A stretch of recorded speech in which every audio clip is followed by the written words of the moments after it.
사랑과 은혜 아버지 하나님 감사합니다. 오늘도 복된 날 저희들에게 허락하시고 주님을 알고 주님을 닮을 수 있는 복된 시간을 오늘도 저희들에게 허락해 주신 것을 감사합니다. 그러나 오늘 하루를 돌아볼 때 주님, 저희들이 주님을 닮고자 주님을 향해 몸부림치기보다는 때로는 주저앉기도 하고 때로는 방임하기도 하고 또 하나님 싫어하시는 반대 방향으로 뛰어가기도 했습니다. 주님 용서해 주시고 이 시간 주님 앞에 다시 나와 주님으로부터 오는 새 힘을 공급받게 하여 주시옵고 주님 주시는 그 힘으로 내일은 주님을 향해 날아오를 수 있는 복된 날이 되게 하여 주시옵소서. 이 시간도 성령께서 친히 함께 하시며 저희들에게 말씀하여 주시기를 원하옵고 예수님의 이름으로 기도하옵나이다. 아멘. 우리 하나님 말씀 보겠습니다. 로마서 9장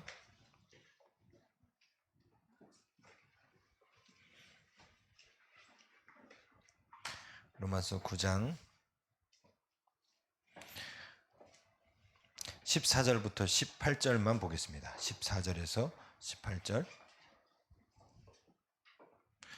우리 길지 않습니다. 로마서 9장 14절에서 18절 함께 읽겠습니다. 시작. 그런즉 우리가 무슨 말을 하리요? 하나님께 불의가 있느냐? 그럴 수 없느니라. 모세에게 이르시되 내가 긍휼히 여길 자를 긍휼히 여기고 불쌍히 여길 자를 불쌍히 여기리라 하셨으니 그런즉 원하는 자로 말미암도 아니요 다른 박질하는 자로 말미암도 아니요 오직 긍휼히 여기시는 하나님으로 말미암음이니라. 성경이 바로에게 이르시되 내가 이 일을 위하여 너를 세웠으니 곧 너로 말미암아 내 능력을 보이고 내 이름이 온 땅에 전파되게 하려 함이라 하셨으니 그런즉 하나님께서 하고자 하시는 자를 긍휼히 여기시고 하고자 하시는 자를 완악하게 하시느니라. 아멘. 예, 오늘은 하나님의 주권, 하나님의 주권이라는 제목으로 하나님 말씀 나누겠습니다. 사실 너무 중요한 건데 사람들이 너무 쉽게 생각하는 것 중에 하나가 오늘 주제입니다. 제가 1:1 교육할 때도 이런 얘기 하거든요. 보세요. 펜이 떨어졌다. 이 떨어진 게 지금 방금 떨어졌어요. 언제 떨어졌냐면 2021년 6월 4일 금요일 오후 8시 45분에 여기 뚝 떨어졌어요. 이게 떨어질 것을 하나님께서 창세 전에 온 우주 만물을 창조하기도 전에 계획하신 일이었을까요? 하나님의 계획은 전혀 없는데 제가 떨어뜨린 걸까요? 잘 대답하셔야 돼요. 네? 이게 떨어진 이게 하나님께서 창세 전에 계획하셨는데 떨어진 일일까요? 아니면 하나님은 계획이 없으셨는데 제가 떨어뜨린 걸까요? 네? 둘 다? 이게 헷갈리면 안 되는 거예요. 그래서 오늘 하나님의 주권에 관한 부분을 하는 겁니다. 근데 많은 분들이, 대부분들은 이렇게 질문하면, 제가 이제 옛날에 그 1:1 가르칠 때도 그랬지만, 대부분 분들이 어떻게 하냐면, 하나님께서 계획하셨죠? 이렇게 말해요. 이게 펜이 떨어질 것을 제가, 2021년에 6월 4일 날 펜을 여기 떨어뜨릴 것을 하나님이 창세전부터 계획하셨고 알고 계신다라고 이야기합니다. 그런데 그것은 진실이 아니에요.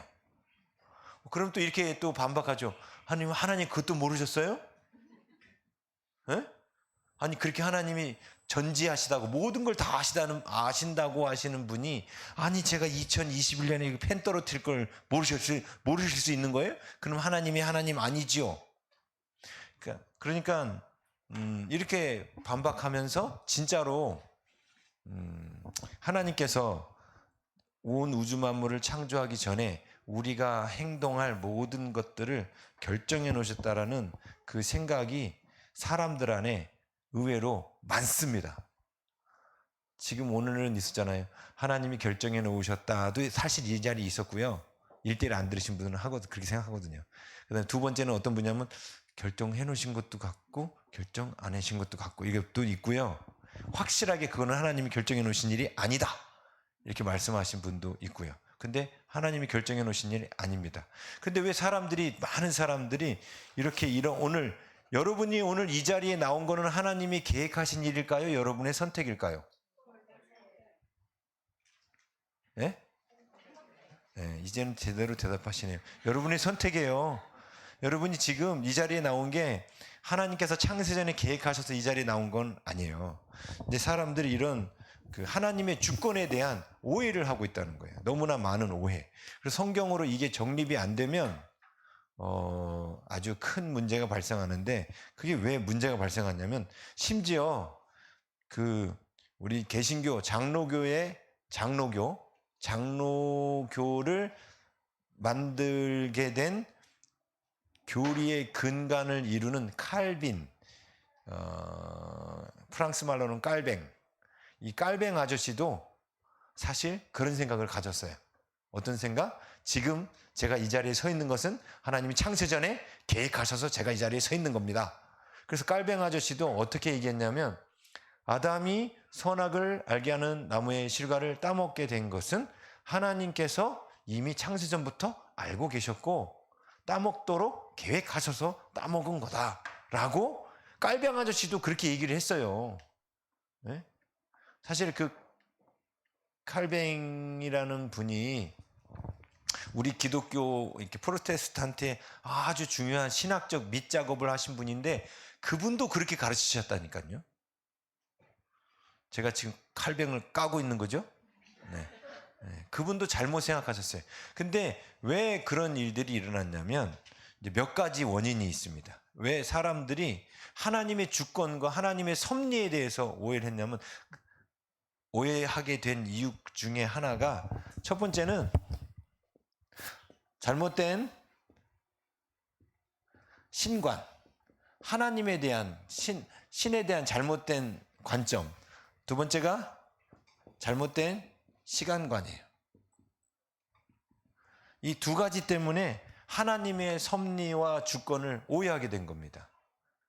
이게 이 원리를 제가 여러분한테 거룩하게 사세요, 착하게 사세요, 말씀대로 사세요, 기도생활 열심히 하세요, 나눠주세요, 베풀어주세요. 지금 그런 말씀을 나누기에 앞서 하나님께서 우리를 갖고 계신 계획, 하나님께서 우리를 어떻게 대하고 계시는지, 이것을 하나님의 섭리를, 하나님의 이 주권과 하나님의 섭리를 우리가 말씀으로 정립하지 않으면 우리가 하나님 앞에 거룩해지는데 아주 큰 걸림돌이 됩니다. 첫 번째, 잘못된 신관, 신론. 이게 뭐냐면 성경 외에 이방 사람들이 갖고 있는 신에 대한 생각이 그러했어요. 신이 모든 것을 미리 결정해 놓았다라고 생각하는 신관을 갖고 있습니다. 그래서 칼빈도 성경을 보고 있지만 그 생각을 했어요. 근데 칼빈이 그 생각을 하면서 주장하게 된 이유가 오늘 이 로마서 본문 때문에 그런 거예요. 오늘 로마서 본문에 보면 그렇게 돼 있지 않아요? 네? 하나님께서 긍휼히 여길 자는 긍휼히 여기시고 완악하게 할 자는 완악하게 하셨다. 하고자 하시는 자는 긍휼히 여기시고, 18절에 나왔잖아요. 하고자 하시는 자는 긍휼히 여기시고 하고자 하시는 자를 완악하게 하셨다. 완악하게 했다라는 이 표현이 지금 바로 얘기를 하고 있는 거거든요. 자, 바로가 이스라엘 백성들을 노예로 부리고 있었는데 모세가 찾아와서 하나님의 백성들을 보내주십시오 이렇게 말하죠. 그랬는데 바로가 그 말을 듣고 콧방귀를 뻥 낍니다. 그러면서 나일 강물이 피가 됐음에도 불구하고 모세의 청을 들어주지 않고, 개구리가 올라와서 그냥 온 천지간에 비린내가 진동하는데도 안 듣고, 이제 흙이 이로 바뀌어가지고 막 사람들이 몸에 달라붙어가지고 막 그랬는데도 안 들어요. 계속 안 들어요. 몇 번을 안 들었어요? 10번. 그래서 10가지 재앙이 그들에게 내려집니다. 그렇죠? 근데 출애굽기의 내용을 보면 바로가 하나님의 말씀을 안 듣도록 하나님께서 바로의 마음을 완악하게 하셨다, 강팍하게 하셨다라고 기록되어 있습니다. 그리고 지금 바울도 그 얘기 하잖아요. 완악하게, 하나님께서 하시고자 하는 자를 완악하게 하셨다, 그렇게 말하죠. 그러다 보니까 칼빈도 이런 구절을 읽으면서 그리고 본인이 원래 갖고 있었던 잘못된 신관과 딱 합쳐져서 이 본문을 그런 식으로 해석한 거예요. 그러니까 바로가 하나님이 바로의 마음을 꽉 붙잡아가지고 바로로 하여금 이 하나님의 그 모세를 통한 요청을 거절하게끔 하나님이 바로의 마음을 확 주관하셔가지고 그래가지고 바로가 그렇게 된 거야. 그러면 바로가 멸망한 건 누구 책임이 되는 거예요? 하나님 책임이 되는 거죠. 자, 그런 식으로 칼빈은 그 누구예요? 아담이 선악을 알게 한 나무 실과를 따먹은 것도 하나님께서 아담의 마음을 완악하게 하셔서 아담이 가서 따먹었다는 거예요. 네? 하나님이 그걸 미리 정해놓으셨다는 거죠. 그렇게 되면 선악을 알게 하는 나무를 따먹도록 하나님이 미리 계획해 놓으신 거라면 그 죄에 대한 책임이 누구한테 있는 거죠? 그것을 계획하신 하나님께 있게 되는 겁니다. 이게 문제가 되는 거예요. 자, 그런데 그런 일이 발생한 이유가 이 잘못된 신관 때문에 그런 건데, 보세요. 자, 아담의 아들 두 사람 있었죠? 누구죠? 가인과 아벨. 가인과 아벨이 있었어요. 근데 가인이 동생 아벨을 죽이죠? 죽였습니다. 자, 죽이고 나서 하나님께서 가인한테 물어봅니다. 네 동생 아벨이 어디 있느냐? 그때 가인이 뭐라고 대답해요? 내가 내 동생 지키는 자입니까? 오리발을 확 내밀죠. 그랬더니 하나님께서 오리발을 못 내밀도록 CCTV를 돌리십니다. 내 아우 아벨의 핏소리가 땅에서부터 부르짖느니라. 그러니까 갑자기 가인이 아무 소리 못하죠. 그리고 제가 잘못했습니다. 제가 죄지었습니다. 이렇게 말해요. 자, 가인이 아벨을 죽인 게 하나님이 미리 정하신 일일까요? 가인의 선택일까요? 가인의 선택이에요. 근데 아담이 선악을 알게 한 나무 실과를 따먹은 것도 가인이 동생을 죽인 것도 다 아담의 선택이고 가인의 선택입니다. 그런데 가인이 그러면서 하나님 앞에 쫓겨났어요. 그러니까 본인이 이제 원래는 농사를 짓던 사람인데 하나님께서 가인에게 어떤 저주를 내렸냐면 농사를 지어도 땅이 소출을 내지 않을 거라는 저주를 내렸어요. 그러면 이제 뭐 먹고 살아야 돼요? 목축을 해야 되는 거예요. 근데 왜 하나님이 목축을 하게 하셨다 했죠? 예? 목축으로 근데 먹고 못 살아요. 왜냐하면 노아홍수 이전에는 목축을 통하여 고기를 얻지 않고 가죽만 얻었고 제사에만 썼다고 했죠. 두 가지밖에 안 썼다 했죠. 그러니까 목축을 해서 이 양을 길러서 제사 지내는 데다가 팔고 곡식을 얻어야 하는 거였어요. 그러니까 이게 양을 키우는 게 먹기 위한 수단이 아니었다고요. 그러니까 땅이 저주를 받아가지고 자기가 옛날에는 땅에다가 곡식을 심으면 곡식이 풍성하게 났는데 이제 심어도 안 나오는 거야. 땅이 저주를 받아가지고 안 나와. 그러니까 이제 어쩔 수 없이 양들을 키우게 됐죠. 근데 왜 하나님이 그렇게 하셨어요? 양들 잡아서 내 앞에 나오라고. 그렇죠? 그런데 가인이 그렇게 하지 않습니다. 오히려 자기 스스로의 왕국을 꾸미고 하나님과 더 멀어집니다. 자, 그렇게 하나님과 멀어지고 나서 가인이 자식들을 낳았어요. 에녹이라는 자식도 낳고 또 그 에녹은 라멕이라는 자식도 낳고 자식들을 줄줄이 낳거든요. 자식들한테 이제 자기 얘기를 해야 되잖아요.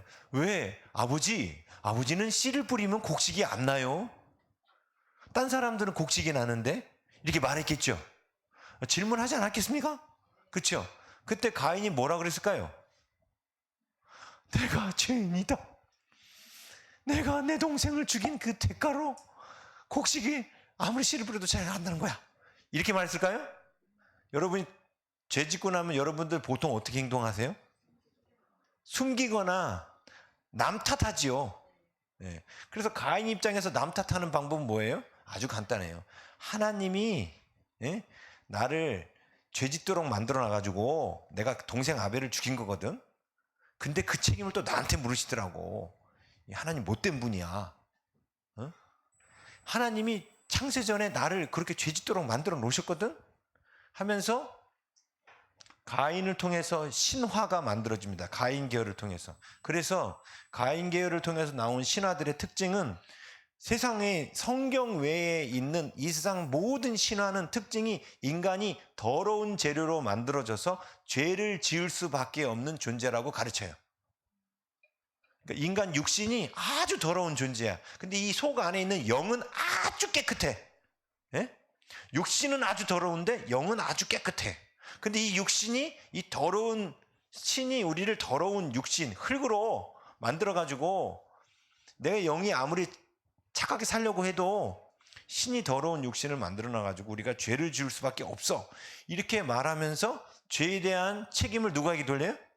신에게 돌리기 시작하면서 신화가, 전 세계에 있는 신화가 그런 식으로 형성이 돼요. 그리고 신을 부정적으로 묘사해야 되잖아요. 그래서 신들끼리 맨날 싸우고 지고 볶고 다투고. 이제 그러면서 핵심이 뭐냐면 잘못된 신관이 바로 신이 사람을 죄질 수밖에 없도록 만들어놨고 신이 사람의 모든 행동을 미리 결정해놨다. 그래서 모슬렘에서 그러잖아요. 인샬라. 인샬라가 무슨 뜻이에요? 신의 뜻이다. 이런 거예요. 만약에 여러분이 마음에 안 드는 사람 있으면 가서 한 대 퍽 치고 나서 그 사람이 막 복수하려고 그러잖아요. 그럼 그 이때 말하는 거예요. 인샬라. 그러는 거예요. 이 신의 뜻이다. 내가 너를 때리는 게 신이 정해놓은 일이다. 이렇게 하면 대꾸 못합니다. 모슬렘에서는. 왜냐면 신이 정해놓은 일인데 네가 지금 이걸 반항하는 일인데 너가 지금 신에게 반항하는 거거든. 이게. 예? 그래서 성경 외에 이 땅에 있는 모든 사람들이 갖고 있는 세계관은 사람들이 하는 행동이 신에 의해서 조정되는 행동이라고 가르치고 있어요. 근데 성경은 그렇게 말하지 않죠. 하나님께서는 우리를 창조하시고 난 뒤에 우리에게 자유의지를 주셔서 하나님의 말씀에 순종할 수도 있고 불순종할 수 있는 자유를 주셨다 했죠. 그 자유를 갖고 우리가 선택하는 거고 우리가 책임이 있는 거죠. 성경은 우리에게 그렇게 가르칩니다. 그리고 두 번째, 잘못된 시간관. 이게 또 하나님의 주권과 섭리를 오해하게 만들었어요. 그게 뭐냐면 헬라적 시간관이 그렇다 했죠. 자, 시간관에 있어서 헬라 사람들은 시간을 헬라 사람들, 시간관은 우리도 헬라에 속한 거예요. 성경의 시간관은 오직 현재밖에 없습니다. 현재.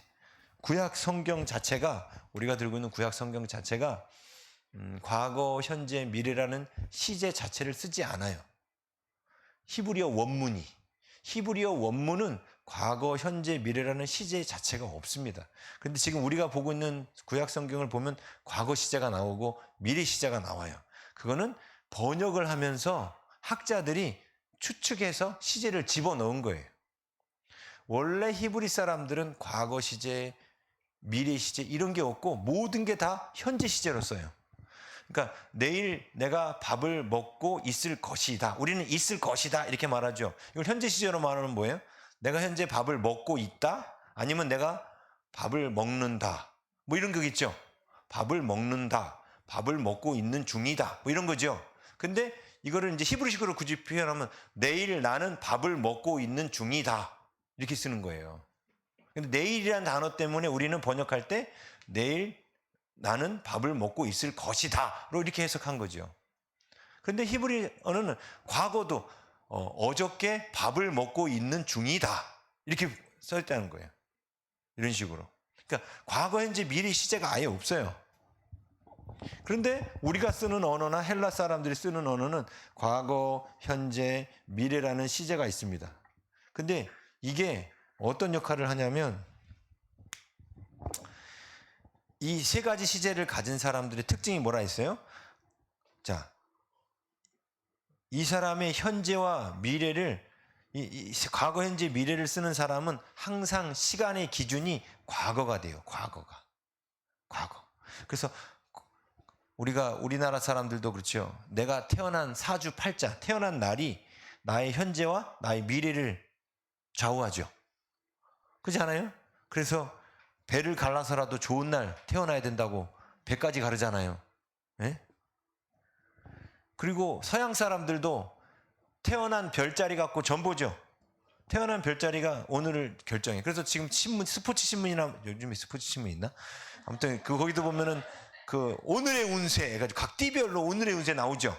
그게 다 뭐예요? 자기가 태어난 과거를 기준으로 오늘 현재가 결정되고 내 미래가 결정된다는 세계관이에요. 그래서 칼빈이 생각할 때 하나님께서 온 우주 만물을 창조하기 이전에 우리를 하나님의 자녀로 택하셨다라는 그 바울의 글을 읽을 때 하나님이 창조 전에 우리를 택했어? 택했으면 당연히 다 어떻게 돼요? 구원받아야 되는 거죠. 왜? 과거에 택해놨으니까 그게 현재 영향을 끼쳐야 되잖아요. 그래서 칼빈이 뭐라고 얘기했냐면 선교할 필요 없다. 어차피 하나님이 택한 백성들은 어차피 하나님께로 다 돌아온다. 자, 실제로 구약시대에도 예수님, 그러니까 아브라함의 후손만 구원받은 게 아니죠. 구약시대에도 아브라함의 후손이 아닌데도 불구하고 아브라함 시대에도 하나님을 잘 믿고 하나님 앞에 구원받은 사람이 있었어요. 아브라함 시대에 나오는 사람, 대표적인 사람 누구죠? 멜기세덱.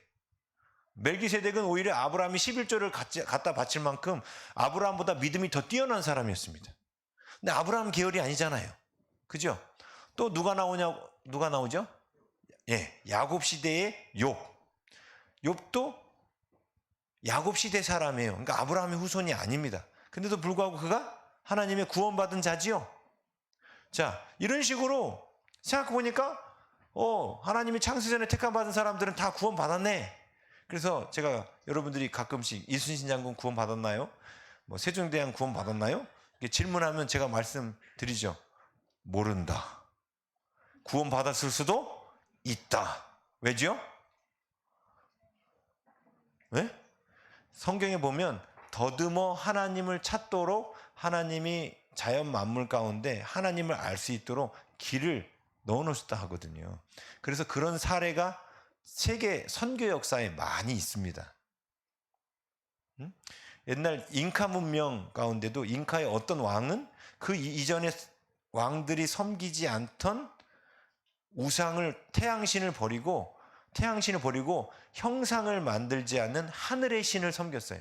하늘 말고 그러니까 형상을 태양도 아닌 저 태양까지 만든 그 신을 섬겼어요. 네? 그 기록이 나와요. 그리고 사도행전은 대표적인 게 뭐라고 했어요? 알지 못하는 신에게. 이것도 옛날 그레데 섬, 그러니까 옛날 아테네 사람들이 그 하나님을 더듬어 찾아서 발견했던 사건 때문에 생긴 신이라고 그랬죠. 알지 못하는 신. 예? 그렇게 따지면 생각해 보니까 하나님이 택함 받은 사람은 결국은 구원받네. 생각해 보니까. 그러니까 칼빈이 뭐라고 그랬냐면 복음을 전하지 않아도 돼. 선교하지 않아도 결국은 다 돌아와. 택함 받은 사람은 어차피 돌아와. 근데 구약 시대에는 좀 적었던 것뿐이고 이제는 좀 많아서 더 많이 돌아올 거야. 이방인들에게도 이방인 가운데 택한 사람도 돌아올 거야. 이렇게 말하면서 칼빈이 선교하지 않아도 된다고 말한 거예요. 왜? 과거에 택한 것이 현재와 미래에 영향을 끼친다고 생각하니까. 그러나 성경은 어떻게 말한다 했습니까? 성경은 과거와 미래라는 시제가 없어요. 원래가. 천국 가면 늘 현재밖에 없습니다. 이게 무슨 뜻이냐면 현재가 중요하다는 거예요. 현재를 기준으로 생각하라는 거예요. 어떤 사람이 과거에 하나님이 창세전에 택하셨다. 창세전. 과거죠. 과거에 택하셨다. 이 사람이 택함 받은 사람인지 아닌지 어떻게 알아요? 네? 현재를 보면 아는 거예요. 현재 이 사람이 하나님을 믿고 있고 하나님을 섬기고 있고 하나님 말씀을 순종하고 있죠. 그럼 그 사람은 과거에 택한 사람이에요. 그리고 이 사람은 미래에 구원받을 자입니다. 그렇죠? 그런데 이 사람이 어느 날 이제 하나님 안 믿기로 작정하고 주님을 떠나버렸어. 예? 하나님을 등지고 떠나 세상으로 가버렸어. 그리고 하나님 막 욕하고 하나님하고 별거 상관없이 살아. 예? 자, 그러면 이 사람의 현재가 바뀌었죠? 예? 그럼 이 사람은 구원 받을까요? 못 받을까요? 칼빈에 의하면 받을 수도 있어요. 왜? 택함 받은 자일 수도 있으니까 언젠간 돌아올 수도 있다고 생각하는 거죠. 그렇죠? 그런데 성경은 뭐라고 말하냐면 그 사람이 현재 하나님과의 관계가 끊어져 있다면 그 사람은 과거에 택함받지 못한 자고 미래에 구원받지 못할 자인 거예요. 그래서 현재를 기준으로 생각합니다. 자, 이런 이 두 가지 때문에 하나님의 주권을 오해하는 거예요. 자, 제가 이제 로마서 이제 강의 준비하면서 주석책들도 이제 몇 권 봤는데 다들 하나님께서 창세 전에 멸망할 자를 택하시지 않았다라고 신학자들은 주장해요. 이제 신학이 칼빈의 신학이 잘못됐다는 것을 현대 신학은 많이 비판하면서 하나님이 구원받을 자만 그러니까 구원받을 자와 멸망할 자를 창세 전에 미리 결정해 놓은 게 아니다라고 주장해요. 미리 결정하신 게 아니다라고. 예? 근데 하나님께서 창세 전에 미리 우리를 정하셨다고 그랬잖아. 우리를 택하셨다 했잖아요. 근데 성경에는 이런 말이 없어요. 하나님께서 창세 전에 멸망받을 자를 미리 정하셨다는 말은 없어요. 그거 아세요? 하나님이 창세 전에 멸망받을 자를 미리 정하셨다는 말씀은 없습니다. 오직 뭐만 있냐면 하나님께서 창세 전에 하나님의 자녀로 우리를 택하셨다는 말만 있어요. 근데 사람들 생각할 때 요 시간감 갖고 생각을 해보니까 그런데 예수님 안 믿다가 지옥 가는 사람 있잖아. 그러면 거기서 이제 논리가 한 단계 더 많아. 그러면 하나님께서 창세 전에 이렇게 구원받지 못할 자를 정해놓으셨구나 라고 사람들이 추론한 거예요. 근데 성경 어디에도 하나님께서 창세 전에 멸망받을 자를 콕 집어서 택했단 말은 없습니다. 없어요. 있으면 갖고 오세요. 없어요. 자, 우리가 이제 그래서 바로 얘기를 봐야 돼요. 바로 얘기. 바로가 근데 모세가 가가지고 내 백성을 돌려보내도 그런데 계속 마음을 강팍하게 했는데 하나님이 강팍하게 했다고 말하지 않습니까? 그죠? 그 뜻이 이제 이 잘못된 이 두 가지 관점 때문에 사람들이 오해하는 거고요. 하나님께서 마치 바로의 마음을 악하게 한 것처럼 그렇게 생각하는 거예요. 근데 그렇지 않고요. 자, 바로가 지금 악하게 된 이유는 사실 바로의 마음을 누가 붙들고 있는 거예요? 예? 마귀가 붙들고 있는 거죠? 예? 자, 잘 보세요. 이제부터 시작이에요. 이제 주권 얘기.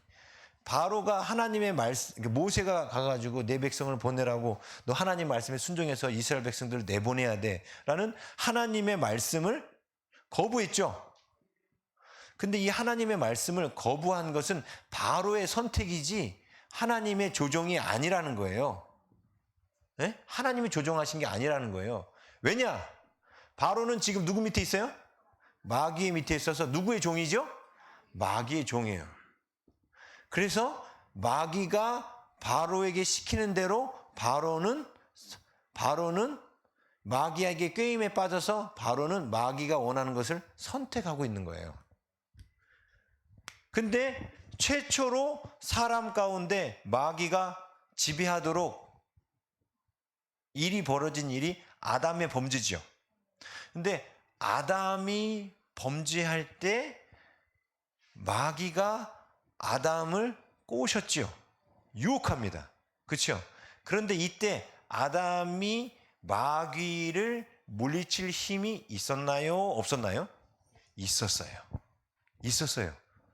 얼마든지 물리칠 수 있었죠. 근데 그때 아담이 뭐 한 거예요? 선택한 거예요. 근데 선택함으로 말미암아 어떤 일이 일어났냐면 그 뒤부터 마귀가 아담을 지배하고 모든 사람들의 삶을 지배하기 시작한 겁니다. 그래서 로마서 우리 앞에 5장에서 봤던 것처럼 한 사람 아담으로 말미암아 죄가 세상에 들어온 거예요.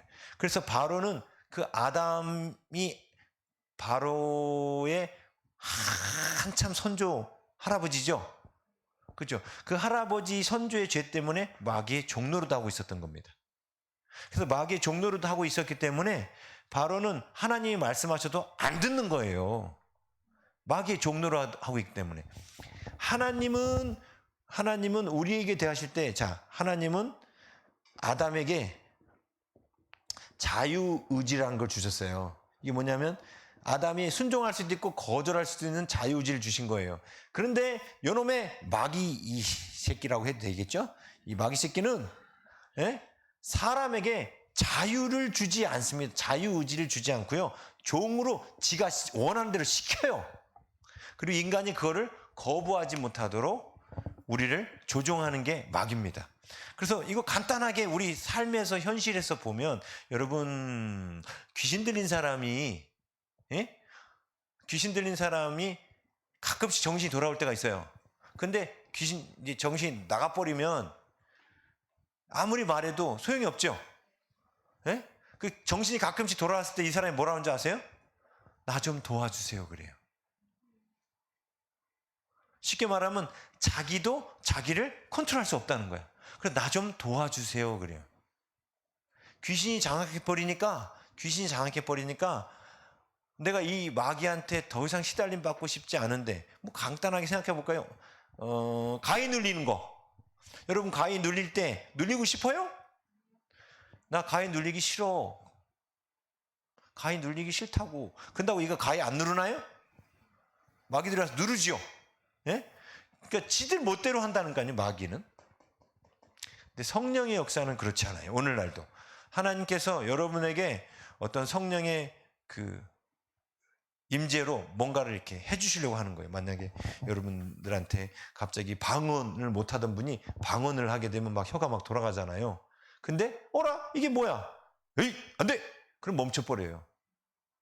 왜냐하면 하나님은 우리의 인격을 존중하시기 때문에, 우리의 선택을 존중하시기 때문에 강제로 시키지 않으십니다. 하나님은.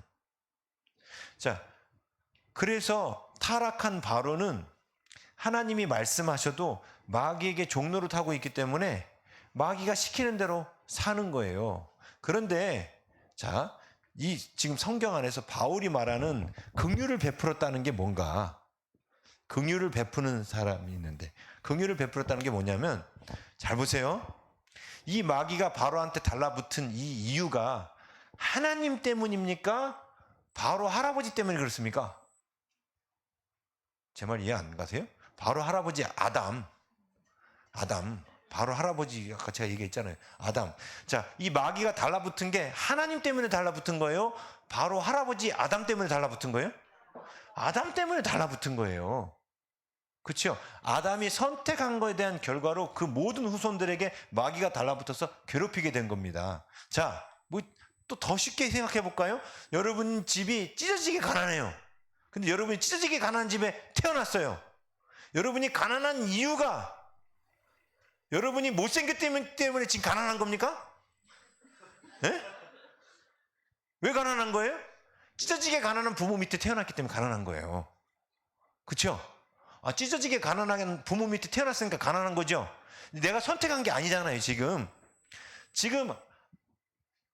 바로가 마귀의 종노릇 하고 있는 이유는 아담이 마귀의 종이 되어버렸기 때문에 바로도 지가 어쩔 수 없이 종이 될 수밖에 없었던 거예요. 자, 처음 인간이 마귀의 종이 된 책임도 사람에게 있지 하나님한테 있지 않단 말입니다. 그렇죠? 그래서 사실 지금 바로가 하나님 말씀 안 듣는 것도 하나님 책임은 아니라는 거예요. 누구 책임이냐면 굳이 따진다면 바로의 할아버지 아담 책임이죠. 그래서 우리는 이걸 원죄라고 그러죠. 아담 책임이에요.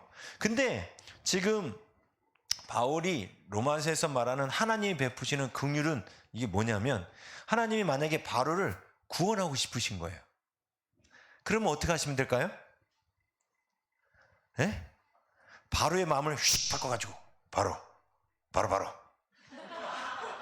가지고 갑자기 그때부터 마음이 바로 바뀌어가지고 하나님 사랑합니다. 제가 하나님 뜻대로 살겠습니다. 이건 뭐예요? 최면이죠. 이거 역시 또 뭐 하는 겁니까? 마귀처럼 조종하는 거예요. 하나님 그렇게 하시지 않는다 했죠. 그럼 하나님 어떻게 하셔요? 찾아오셔서 우리를 설득하셔요. 우리를 설득하시는 거예요. 그런데 하나님께서 그러니까 여러분들이 예수님을 처음 믿을 때도 하나님께서는 우리가 우리의 의지로 하나님을 믿기로 선택하도록 하나님 우리를 도우신 거예요. 자, 아까 제가 그런 말씀 드렸죠. 전 세계 역사 가운데 보면 복음이 들어가지 않은 지역에서도 예수님을 믿었던, 아니 하나님을 믿었던, 물론 우리가 부르는 것처럼 하나님이라고 부르진 않았어요. 한국말로는 우리가 하나님이라고 부르고, 히브리 사람은 엘로힘이라고 부르고, 미국 사람은 가시라고 부르고, 예? 저 모슬림 사람들은 알라라고 부르고, 다 하나님에 대한 호칭이 다 다르죠. 예? 그런데 호칭이 중요한 것이 아니라 믿는 대상이 어떤 분이라고 생각하고 믿느냐가 중요한 거잖아요. 그렇죠? 이 온 우주 만물을 창조하신 분, 그리고 나를 죄악 가운데서 건지실 분, 그리고 나를 위하여 천국을 예비하신 분, 그리고 나를 지옥에서 건지시기 위하여 나의 죄를 깨끗이 씻으시기 위하여 아들을 보내셔서 그 죄값을 치르게 하신 분, 이게 다 공통점이 맞다면 우린 똑같은 분 만나는 거죠. 영국 사람은 그걸 god이라고 말하는 거고, 미국 사람은 god이라고 말하는 거고, 예? 우리나라 사람은 하나님이라고 말하는, 호칭은 다 다르지만 그 부르는 호칭의 대상이 속성과 하신 일이 같으면 우리는 같은 분을 믿는 거잖아요. 그런데 과거 복음이 들어가지 않은 나라에서도 하나님이 천지를 창조하셨고 그분이 우리의 죄를 용서하실 분이고, 믿는 내용이 우리와 공통적이었던 사람들은 구원받았다고 성경이 우리에게 증언하고 있거든요. 욥과 같이. 그렇죠? 자, 그런데 그러면 왜 그들은 구원받고 그 중에 구원받지 못한 사람도 있을 거 아닙니까? 근데 우리 욥기를 보면 욥을 설득하는 엘리후도 사실은 구원받은 자죠? 그죠? 그리고 욥의 세 친구도 하나님을 알고 있었죠? 자, 이방인인데도 불구하고. 자, 그런데 그럼 어떻게 보면 구원받지 못한 사람들도 있잖아요. 그럼 왜 누구는 구원받고 누구는 구원받지 못했냐는 거예요. 근데 바울은 그 부분을 이제 로마서를 쓰면서 하나님의 주권, 하나님의 섭리로 이야기합니다. 자, 보세요. 우리가 이미 로마서 1장 한번 가보세요. 또 한참 시간이 지나서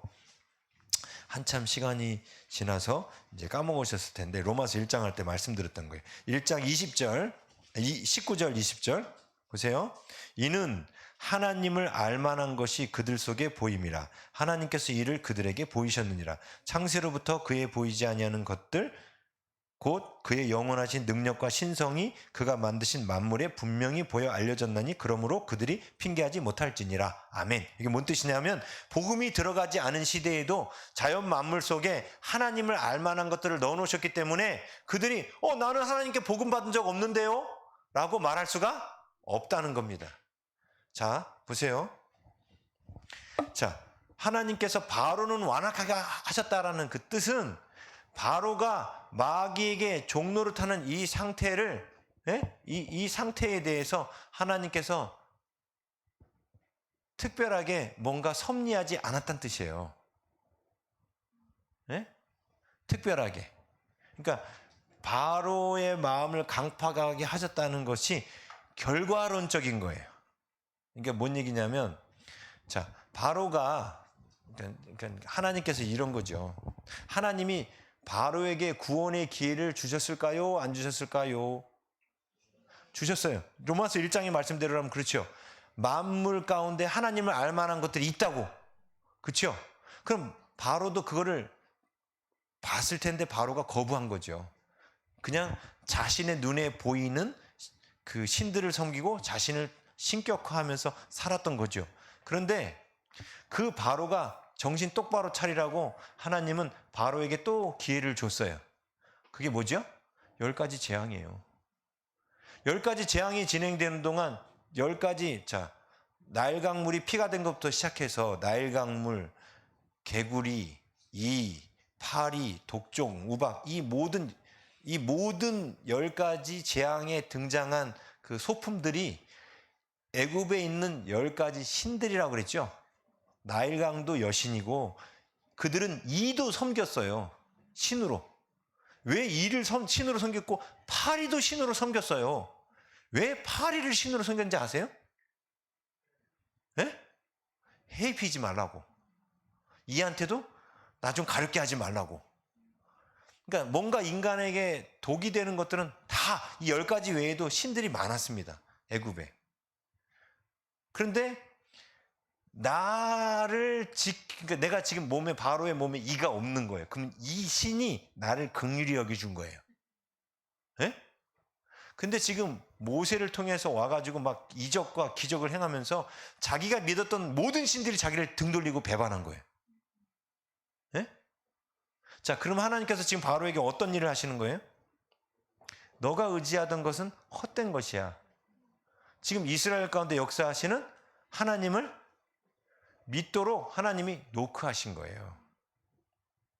근데 결과적으로는 바로가 안 받아들였죠. 그래서 결과적인 입장에서 기록한 게 바로의 마음이 강팍하게 됐다, 완악하게 됐다라고 말한 거지, 하나님이, 그러니까 바로가 마귀에게 종노릇하고 있는 이 상태가 깨지지 않았기 때문에 완악하게 됐다고 말한 거지, 하나님이 바로의 마음을 일부러 좌지우지해서 그가 악해지도록 하지는 않으셨다는 뜻이에요. 예? 그러니까 하나님께서 사실 바로에게도 은혜를 베푸셨습니까? 안 베푸셨습니까? 자, 보세요. 잘 보셔야 돼요. 자, 위에서 은혜, 긍휼이라는 단비가 내리고 있어요. 긍휼이라는 단비가 내리고 있어요. 근데 그 단비가, 은혜의 단비가 내리는데 우산을 팍 써버렸어요. 내가 내 의지로. 그러면 긍휼이 와요, 안 와요? 그러면 이 사람 입장에서 뭐라고 말하냐면, 하나님은 나에게 긍휼을 베푼 적이 없다라고 말하지만 사실은 누가 거부한 거예요? 내가 거부한 거예요. 근데 성경은 결과에 대해서 기록하기를 하나님께서 나에게, 바로의 마음을 강팍해 하신 걸로, 바로가 우산을 들고 있게 하신 걸로 기록한 것 뿐입니다. 자, 제가 오늘 왜 주권 얘기를 시작했냐면, 요즘에 역대기를 우리가 큐티하고 있지 않습니까? 제가 역대기 큐티하면서 여러분한테 말씀드렸던 게, 이스라엘 백성들이 하나님 앞에, 그러니까 솔로몬한테, 야 솔로몬, 네가 우상 숭배하고 빠져가지고 너가 나를 배반해가지고 내가 너 때에는 나라를 반으로 안 가르지만 네 아들 왕 때에 나라를 반으로 쪼개겠다. 정확하게 말하면 반이 아니죠. 10지파가 배반하고 나가죠. 하나님 그렇게 말씀하셨죠. 그리고 나서 르호보암이 왕이 된 뒤에 어떻게 됐어요? 정말로 나라가 쪼개져 버렸죠. 자, 그게 솔로몬한테 한 예언이죠. 예언을 할 때에 지금 그 솔로몬이 그 예언을 받아들일 때에 솔로몬의 상태가 어땠냐면, 하나님께 순종하지 않고 불순종하고 있었죠. 그의 현재가 어땠냐면, 나라가 쪼개질 수밖에 없는 하나님 앞에 불순종하는 태도와 자세를 갖고 있었다고요. 그렇죠? 자, 그래서 하나님이 너 나라가 앞으로 북이스라엘 남유다로 갈라질 거야 라고 예언을 하셨어요. 그러면 그 뒤에 우리가 볼 때는 북이스라엘과 남유다로 갈라졌거든요. 근데 하나님께서 북이스라엘과 남유다로 갈라지길 원하셨을까요? 아니요. 그러면요, 그 예언이 이루어지지 않기를 원하셨던 거예요. 어떻게? 상황을 솔로몬이 바꾸기를 원하셨던 거예요. 어떻게? 그렇죠. 지금 솔로몬이 자기가 왕이 되면서 이스라엘 가운데 가져온 모든 우상들을 다 제거하고 하나님을 대적하게 한 모든 것들을 다 제거하고 회개하고 돌이켜서 그 예언이 이루어지지 않도록 그 예언을 바꾸기를 하나님이 원하셔서 그 예언을 하신 거예요. 그죠? 그런데 문제는 뭐냐면 솔로몬도 바꾸지 못했고 르호보암도 바꾸지 못했던 겁니다. 보세요. 르호보암 왕 때 일방적으로 하나님이 나라를 쪼개신 게 아니라 그 여로보암이 와서 르호보암한테 요구하죠. 우리의 노역을 이제 가볍게 해달라고. 이 노역을 가볍게 해주면 우리가 왕을 따르겠나이다라고 말합니다. 그때 잘 보세요. 르호보암이 마음을 어떻게 했죠? 쉽게 말하면 강팍하게 한 거죠. 완악하게 한 거죠. 예? 완악하게 했는데 이때 하나님께서 르호보암을 마치 안 도와주신 것처럼 보이죠. 그죠? 근데 안 도와주신 게 아니잖아요. 지금 선택할 기회를 주셨잖아요. 그러지 않아요? 선택할 기회를 주셨는데 이 르호보암이 장로들의 말을 안 듣고 젊은이의 말을 듣고 선택해버린 거죠. 자, 지금도 하나님은 사실 선택할 기회를 주신 거예요. 근데 르호보암이 잘못된 것을 선택할 수밖에 없었던 이유가 뭡니까? 르호보암의 현재가 이 나라를 통일왕국으로 유지시킬 수 있는 현재가 되어 있지 않은 거죠. 자, 그래서 그때 새벽 예배 때도 말씀드렸지만 하나님께서 이스라엘 나라가 이제 니느웨가 망하리라라고 말씀하셨어요. 그렇죠? 40일 후에 니느웨가 망하리라 이렇게 말씀하셨어요. 그럼 하나님이 망하기를 원하셔서 망하리라 이렇게 말씀하시는 거예요? 아니라 있죠. 그 말을 듣고 어떻게 하기를 원하세요? 예, 현재를 바꾸기 원하시는 거예요. 현재를. 근데 현재를 언제까지 바꿔야 돼요? 지금 망하리라는 예언이 망하지 않게 되리라는 여기 방향이 틀어질 때까지 현재가 바뀌어야 되는 거예요. 지금 르호보암 왕도 그랬고 사람들이 하나님 앞에 하나님 이 나라가 분열왕국이 되면 안 됩니다. 하나님 이 나라가 하나가 되어야 됩니다. 이렇게 간절히 그가 솔로몬이 받았던 예언을 듣고 솔로몬은 개혁을 안 했더라도 르호보암이 그걸 놓고 계속해서 기도하고 하나님 앞에 간구했으면 어떤 일이 일어났을까요? 갈라지지 않았어요. 에이 목사님 그건 하나님이 갈라놓기로 이미 결정하시고 이미 말씀하셨잖아요. 자, 사람들이 아까 말씀드린 것처럼 이 잘못된 세계관에 젖어 있어서 그 부분만 눈에 유독 잘 보이고 반대의 경우는 눈에 안 보인다 그랬죠. 반대의 경우가 뭐예요? 하나님께 오히려 현재를 바꿔서 돌이켜가지고 회복된 사례. 자, 우리 당장 역대기로 가볼게요. 역대하 19장 2절. 역대하 19장 2절 680년입니다.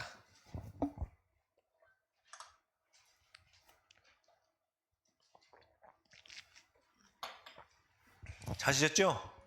함께 읽습니다. 시작. 하나님의 아들 선견자 예후가 나가서 여호사밧 왕을 맞아 이르되 왕이 악한 자를 돕고 여호와를 미워하는 자들을 사랑하는 것이 옳으니까 그러므로 여호와께로부터 진노하심이 왕에게 임하리이다.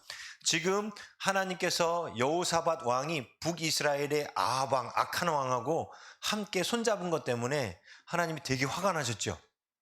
그래서 하나님께서 지금 예후라는 선지자를 통해서 뭘 예언하셨어요? 너에게 진노가 임할 것이다 이렇게 예언하셨어요. 그렇죠? 자, 그 뒤에 여호사밧한테 진노가 임했습니까? 안 임했습니까? 임했어요. 20장 1절. 그 후에 이렇게 나오죠. 그 후가 바로 이 예언한 후에입니다.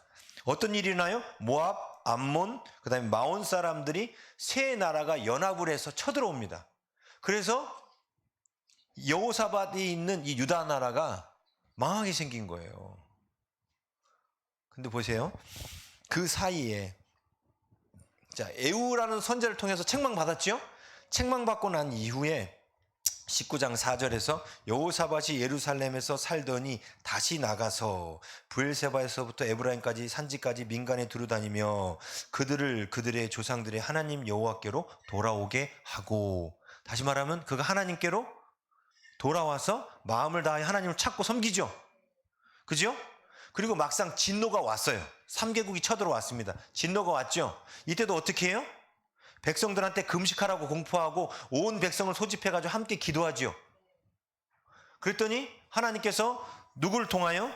선지자 레위 사람 14절에 보면 야하시엘을 통하여 어떤 일을 하셔요? 야하시엘을 통해서 하나님께서 너희들을 도우실 것이다. 너희들 손도 안 대고 하나님의 능력의 손길로 이 전쟁에서 이기게 할 것이다 라고 말씀하셔요. 그래서 어떻게 됩니까? 자그마치 이 전쟁에서 어떻게 이겨요? 손 하나 까딱하지 않고 하나님께서 복병을 일으키셨다고 하는데, 여기서 말하는 복병은 천사예요. 눈에 보이지 않는 숨은 군대. 그래서 어떤 일이 일어나요? 복병이 일어나서 자, 모압과 암몬 자손이 연합하여 세일산 거민 에돔 사람을 죽이고, 그 다음에 끝나고 나서 모압하고 암몬끼리 또 지들끼리 싸워서 죽어요. 3개국이 연합해서 유다를 치러 왔는데 모압하고 암몬이 연합해서 세일 사람, 에돔 사람들을 죽이고 얘네들이 다 죽고 나니까 지들끼리 또 붙들고 싸워도 지들끼리 죽어. 그래서 이스라엘 백성들이, 남유다 백성들이 손 하나 까딱하지 않고 전쟁에 승리하죠. 그러면서 어떤 일이 일어났냐면 그 뒤에 3일 동안 전리품을 거두러 다녀요. 하루에 거둘 수가 없었대요. 아침부터 저녁까지 전리품들을 막 수집한 거예요. 근데 이게 너무 많아가지고 하루에 못 끝내. 그 다음날 한데도 못 끝냈어. 3일 동안 거뒀대요. 보세요. 분명히 진노가 올 거라고 예언했죠. 진노가 올 거라고 예언했잖아요. 근데 지금 진노가 온 것처럼 보였죠? 근데 어떻게 됐어요? 오히려 진노가 바뀌어 복이 됐죠. 3일 동안 전리품을 거두러 다닐 만큼 많은 노획물들을 얻게 됐지요. 근데 그 이유가 뭡니까? 그들이 현재를 바꾼 거예요. 여호사밧이. 하나님 앞에 불순종하던 것을 회개하고 하나님께로 돌이켰죠. 그랬더니 어떻게 돼요? 진노가 아니라 그것이 오히려 복으로 바뀌어버려요. 자, 하나님께서 하신 말씀들이 이거 말고도 이제 이러한 제가 오늘 말씀드린 이거를 이해를 못하시면 지금 바울이 하나님의 주권 얘기하는 걸 이해하실 수가 없어요. 다음 주에 또 주권 얘기를 또 이어갈 건데 보세요. 출애굽기 32장 10절 한번 보세요. 출애굽기 32장 10절. 사람들 눈에는 하나님이 예언한 대로 망했더라만 기억하고 있지, 하나님이 예언했는데 망한다고 예언했는데 오히려 흥했더라는 기억을 못해요. 32장 10절 함께 읽습니다. 시작. 그런즉 내가 하는 대로 두라. 내가 그들에게 진노하여 그들을 진멸하고 너를 큰 나라가 되게 하리라. 이게 뭔 얘기냐면 하나님께서 모세한테 내가 이 이스라엘 사람들을 다 진멸해 보겠다. 헤렘이에요, 헤렘. 어린아이부터 노인에 이르기까지 싹 죽여버리겠다. 그리고 너를 큰 나라가 되게 하겠다. 너 모세, 너 통해서 자식 많이 나가서 내가 다시 나라 키울게. 이렇게 말씀하신 거예요. 자, 하나님께서 말씀하시면 이거 이루어져야 되죠. 그죠? 근데 어떻게 됐어요? 우리는 결과를 알고 있죠. 32장 11절부터 14절이 지금 뭐 하는 거냐면 모세가 그의 하나님 여호와께 구하여 이르되 하고 중보기도가 11절부터 13절까지 나오죠. 그 중보기도 끝나자 14절에 어떤 일이 일어나요? 여호와께서 뜻을 돌이키사. 바뀌었죠? 이게 한 번만 있었던 것이 아니라 민수기 14장 12절에서 25절에도 한 번 더 망할 뻔했는데 그때도 모세가 하나님의 뜻을 돌이키게 합니다. 보십시오. 하나님이 망하리라 그랬는데 안 망한 사례가 이스라엘도 있었고, 아까 잘 아는 니느웨 성도 40일 후에 망하리라 근데 안 망하죠. 근데 니느웨 때는 안 망했던 이유가 뭐였냐면 니느웨 사람들이 다 회개를 해서 현재가 바뀌었죠. 망하지 않을 수 있는 현재로 바뀌었죠. 근데 지금 여기는 뭐예요? 모세 한 사람만 회개한 거예요. 근데 모세 한 사람만 회개해서 하나님 앞에 중보했는데도 불구하고 하나님이 뜻을 돌이키셔요. 자, 이제 중요한 원리로 가겠습니다. 요한복음 17장 21절.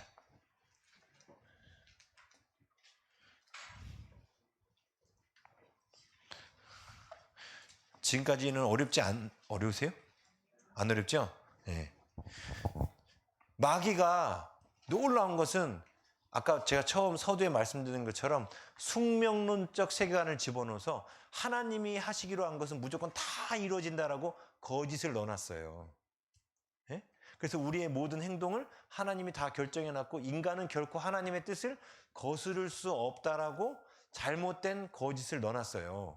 그런데 자 보세요. 하나님의 뜻을 거스릴 수 없는 영역이 있고 하나님의 뜻을 바꿀 수 있는 영역이 있어요. 네? 이거는 구분하셔야 돼요. 우리가 하나님의 뜻을 변경할 수도 있는 게 있고 변경 못하는 게 있어요.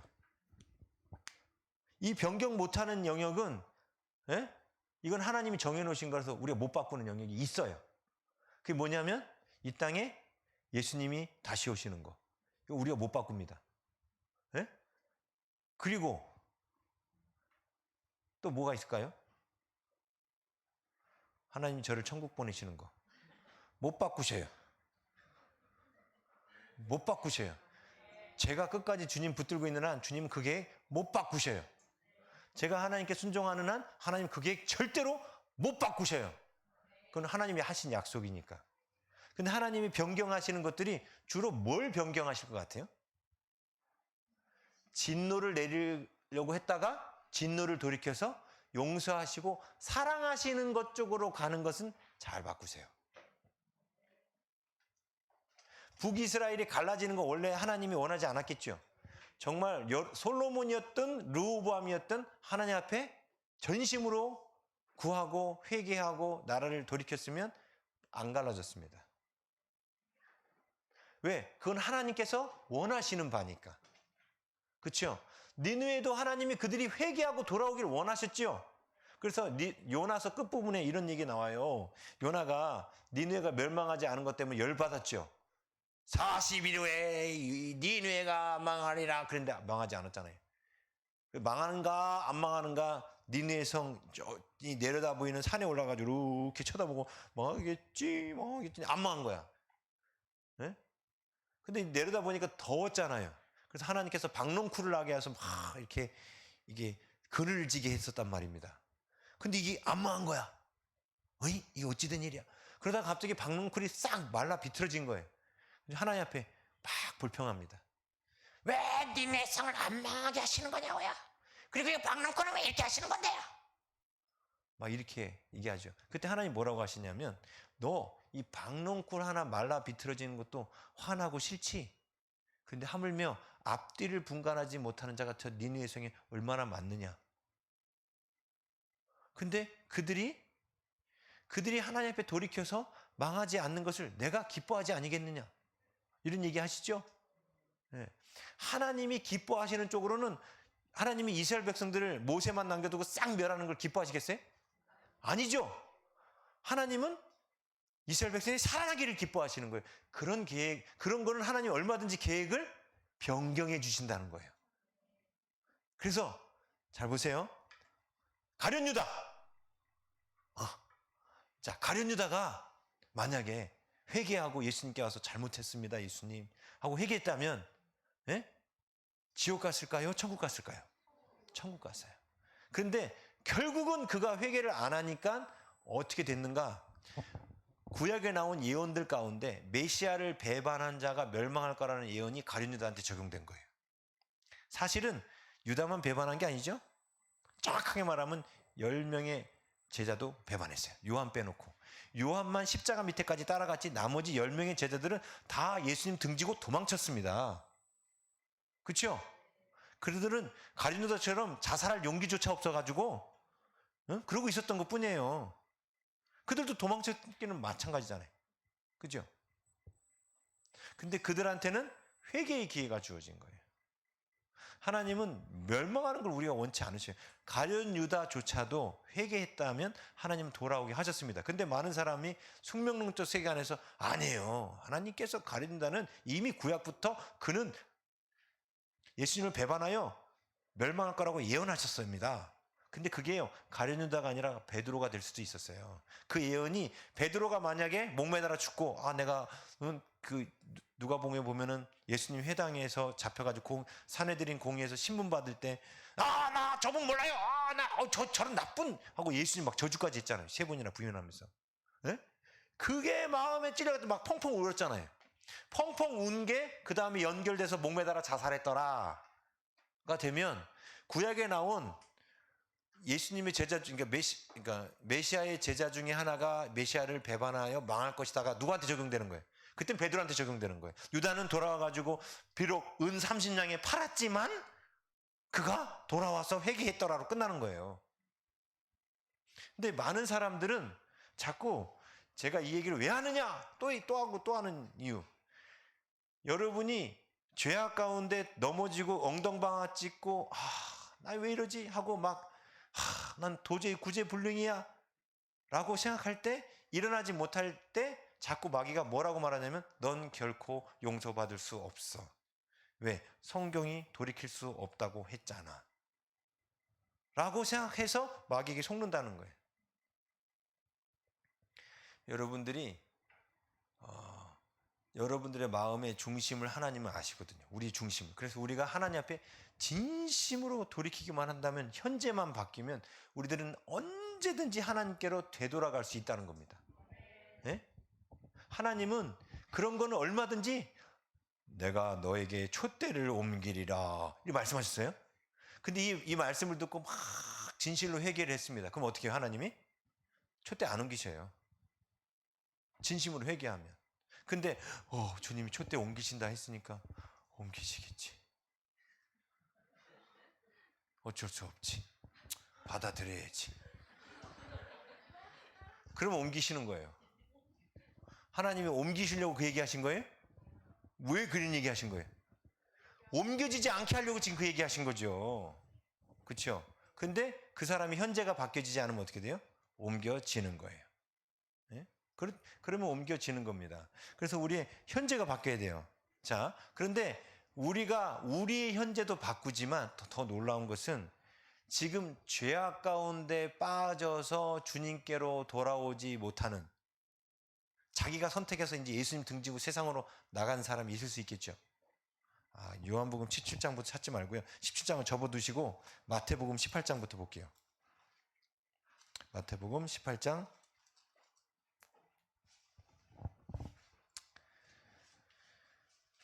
18장 15절 18장 15절 찾으셨죠?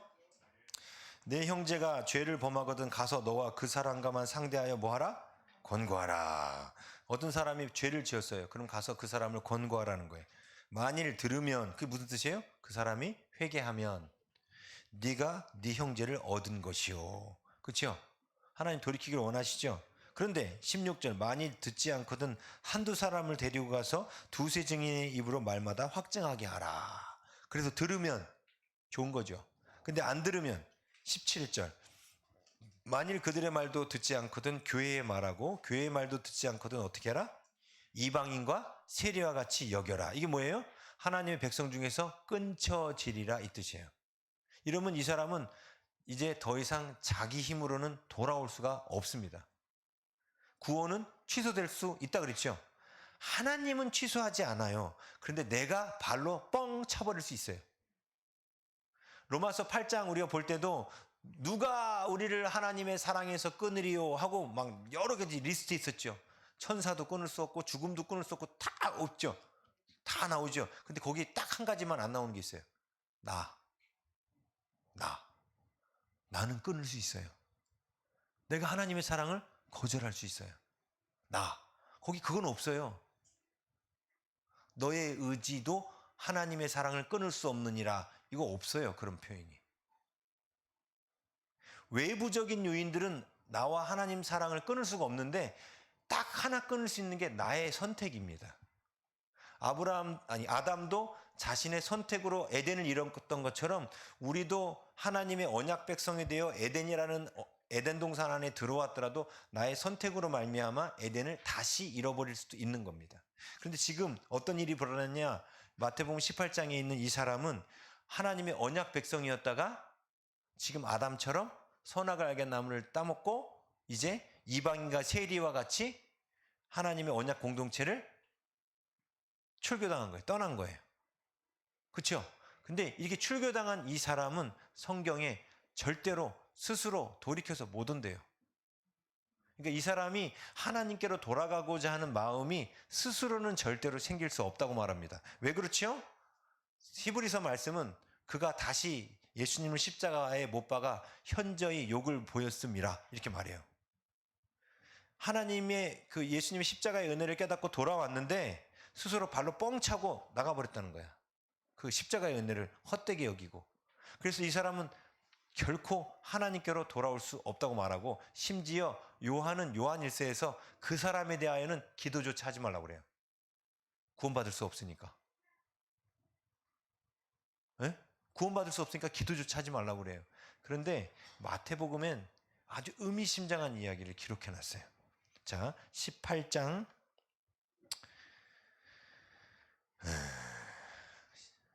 18절. 아까 17절까지가 이방인과 세리와 같이 여기라 그랬죠? 18절부터 20절까지 함께 읽겠습니다. 시작. 진실로 너희에게 이르노니 무엇이든지 너희가 땅에서 매면 하늘에서도 매일 것이요 무엇이든지 땅에서 풀면 하늘에서도 풀리리라. 진실로 다시 너희에게 이르노니 너희 중에 두 사람이 땅에서 합심하여 무엇이든지 구하면 하늘에 계신 내 아버지께서 그들을 위하여 이루시게 하시리라. 두세 사람이 내 이름으로 모인 곳에는 나도 그들 중에 있느니라. 아멘. 갑자기 이 기도에 관한 말씀이 형제들 가운데 이제 하나님을 등지고 하나님의 공동체를 배반하고 떠난 이야기 바로 뒤에 두세 사람의 기도에 대해서 써놨습니다. 자, 보십시오. 자, 이 사람은 이제 하나님의 언약 공동체를 떠났기 때문에 다시 마귀가 와서 이 사람을 장악한 거예요. 그런데 성경은 다시 마귀가 와서 장악한 이 사람에게 이제 하나님의 말씀이 들어가지 않는다라고 말합니다. 하나님 말씀하셔도 안 들어요. 그러니까 지금 3번이나 얘기했는데도 안 들었잖아요. 회개하라고 3번이나 얘기해도 안 들었죠. 그런데 마귀가 완전히 장악해서 이 사람은 안 듣게 되는 거예요. 그런데 이 사람에 대하여 이렇게 다시 바로처럼 마음이 강팍하게 된 사람에 대하여 밑에다 뭐라고 기록했냐면 두세 사람이 땅에서 합심하여 기도하면 이 사람이 회복될 수도 있을 것처럼 기록을 해놨어요. 자, 그런데 보세요. 이 사람은 이 사람의 의지로는 더 이상 하나님을 받아들이지 않습니다. 그러면 자유의지가 이제는 작동하지 않게 되는 거예요. 하나님 받아들일 수 없거든요.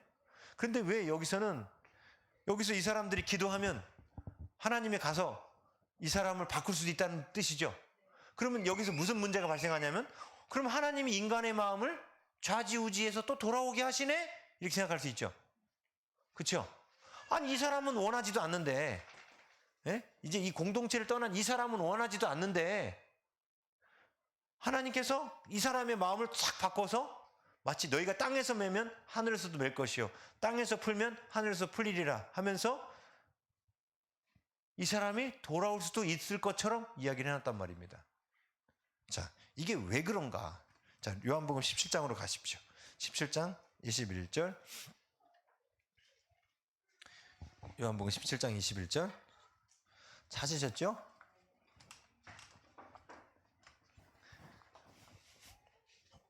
(17장 21절) 우리 함께 읽겠습니다. 시작. 아버지여 아버지께서 내 안에 내가 아버지 안에 있는 것 같이 그들도 다 하나가 되어 우리 안에 있게 하사 세상으로 이 아버지께서 나를 보내신 것을 믿게 하옵소서. 아멘. 잘 보세요. 우리 하나님은 성부, 성자, 성령 이 세 분이 온전히 사랑으로 하나 되어서 한 분이셔요. 그렇죠? 그리고 하나님이 사람을 하나님의 사랑의 대상으로 만드셨는데, 그죠? 지금 오늘 이 말씀을 보면 성부, 성자, 성령 이 세 분이 완전히 사랑으로 하나 되어 연합되어 있는데 이 사람들이 한 명이 아니라 여러 명이죠. 여러 명인 우리가 사랑으로 하나 되어 하나님 안에 있게 해달라고 기도하고 있죠. 그렇죠? 자, 보세요. 하나님이 우리를 처음 창조하실 때 이게 첫 아담이라고 그래요. 아담이 선악을 알게 한 나무의 실과를 따먹지 못하도록 최면을 걸지 못하셨어요. 않으셨죠. 왜? 자유의지를 주셨다 했지 않습니까? 그죠? 지금 바로가 돌아오고 안 돌아오고도 사실 바로의 자유의지예요. 근데 아담은 그 자유의지가 오염돼 있지 않았어요. 마귀가 오기 전이니까. 그렇죠? 근데 그 이후에 온 사람은 오염됐죠. 네? 오염됐죠? 자, 지금 교회에서 출교당한 이 사람도 오염됐죠. 자, 오염된 사람한테 하나님이 가서 이 의지를 하나님 마음대로 조종할 수가 없는데 문제는 뭐냐면 이 사람 스스로도 이제 조종할 수가 없다는 거예요. 근데 하나님이 가서 이 사람의 의지를 싹 바꿔서 돌아오게 하면 마치 하나님이 최면을 거는 것처럼 되는 거죠. 하나님이 주권으로 하나님이 그 사람을 갖다가 돌아오게 하면 마치 자유의지를 무시하는 것처럼 돼버리잖아요. 왜? 이 사람이 이제 더 이상 예수님을 믿었다가 다시 떠난 사람은 다시 회개하여 돌이켜 돌아올 수 없다라고 히브리서도 얘기하고 있거든요. 네? 그런데 마태복음은 의미심장하게 두세 사람이 이 사람을 놓고 기도하면 마치 돌아올 수도 있을 것처럼 암시를 해놨어요. 왜 그럴까요? 이렇게 되면 하나님께서 인간의 의지를 마음대로 주무락주무락 하는 게 돼버린다니까요. 자, 처음 우리가 마귀에게 여기 바로라고 쓰지 말고 나라고 쓸게요. 나. 처음에 우리가 마귀에게 종노릇 할 때도 와서 누군가 예수 믿으세요. 그러면 믿으세요? 뭐라고 그랬어요? 처음에 여러분들이 반응이 어땠어요? 너나 믿으세요. 그랬죠? 그러지 않았어요? 너나 믿으세요. 그랬잖아요. 왜 거절했죠? 우리의 의지가 완전히 마귀에게 잡혀 있었기 때문에 거절한 거예요. 그렇죠? 마귀에게 잡혀 있었기 때문에. 근데 언제부턴가 이 마음이 부들부들해지면서 나도 그래도 교회 한번 가봐야 되나? 이런 생각이 들면서 그럼 좀 더 부들부들해지더니만 교회를 오게 됐죠? 어찌 이런 일이 일어났을까요? 네? 그러면 하나님께서 뭔가 내 의지를 잡고 흔드신 것처럼 보이잖아요. 그죠? 그런데 하나님께서 자, 바로에게 10가지 재앙을 주셨죠. 근데 그게 뭐냐면 바로에게 깨어나도록 신호를 보내시는 거예요. 근데 바로가 거부한 거죠. 그죠? 우리도 너나 믿으세요 할 때가 언제냐면 잘 나갈 때, 세상에서 고난이 별로 없을 때는 하나님을 안 찾아요. 근데 사람들이 다 물에 빠져서 고난 가운데 깊이 들어가면 어떻게 해요? 지푸라기라도 잡아요. 그때 뭐 하나님, 부처님 다 찾죠. 그러면서 하나님께로 나와요. 근데 이때 누구 의지로 나와요? 자기 의지로 나오잖아요. 하나님을 왜? 고난이 왔기 때문에 자기 의지로 하나님을 찾은 거예요. 근데 하나님은 어싸 그래도 네가 네 의지로 나왔구나 해서 이 사람에게 하나님이 구원의 은혜를 주시고 이 사람을 더 이상 괴롭혔던 마귀를 이제 관계를 끊어 놓으시죠. 보세요. 마귀에게 종노릇하는 것 때문에 이 마귀에게 종노릇하는 것 때문에 자꾸 죄를 짓고 죄에 대한 결과로 고난이 와버리니까 살려주세요 하고 하나님께 오는 거예요. 그러면서 뭐가 살아나요? 의지가 깨어난 거예요. 그래서 하나님 저를 구원해 주세요 라고 해서 우리가 예수님을 영접함으로 그때 마귀를 발로 뻥 차버렸죠. 그렇죠? 그래서 우리가 우리의 선택으로 하나님을 찾은 거예요. 그렇죠? 그런데 문제는 이렇게 믿었다가 다시 하나님을 떠난 사람은 회개케 하여 다시 돌아올 수 없다고 히브리서는 그렇게 말하고 있고 이 마태복음만 의미심장한 얘기를 딱 해놨어요. 근데 제가 이 말씀이 그래서 마태복음 이 말씀이 딱 걸렸습니다. 아니 분명히 딴 복음서에는 돌이킬 수 없다고 말했는데 왜 마태복음은 두세 사람이 합심하여 기도하면 뭔가 일이 일어날 것처럼 암시를 해놨을까? 근데 이때는 완전히 다시 장악됐기 때문에 이 사람이 의지로는 빠져나오지 못하는데 그런데 제가 이 요한복음 17장을 갖고 깨달은 거예요. 자 보세요. 하나님께서 예수님이 뭐라고 말씀하셨냐면 아버지가 내 안에 내가 아버지 안에 이 세 분이 하나인 것처럼 우리 사람들도 하나가 되어 우리 안에 있게 하사 이렇게 그랬죠. 보세요. 제 몸 안에 심장이 있어요. 위도 있고 간도 있고 이런 게 있죠.